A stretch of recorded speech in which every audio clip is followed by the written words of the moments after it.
Bonjour, aujourd'hui je souhaite vous expliquer pourquoi n'est-il pas recommandé de placer sa tête de lit contre un mur qui est contigu à un espace comme des WC ou une salle de bain. Pour comprendre cela, il faut savoir que le centre énergétique situé au niveau de la fontanelle correspond au septième chakra et que ce chakra est d'une part relié à la spiritualité mais aussi au principe masculin, à la relation au père, à l'autorité, la loi et aux règles en général.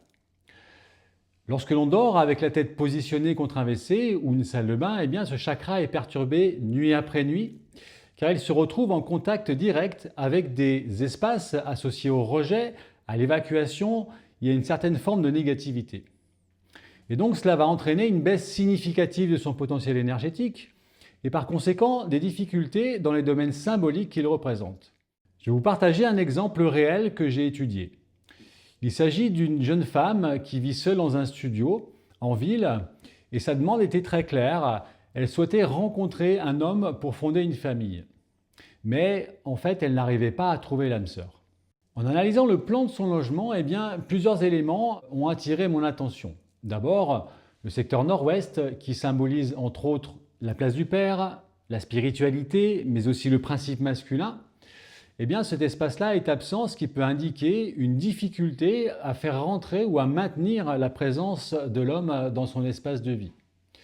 Ensuite, son lit est positionné contre une évacuation, ce qui va directement perturber le septième chakra, qui, on a vu, est lié au père, au principe masculin. Et on observait également la présence d'un cours d'eau souterrain qui passe sous la tête de lit, ce qui, en plus, affaiblissait davantage ce même chakra. Ici, on avait donc trois éléments concordants qui pointaient clairement une altération de l'énergie qui est liée au père, liée aux hommes et au principe masculin dans son ensemble.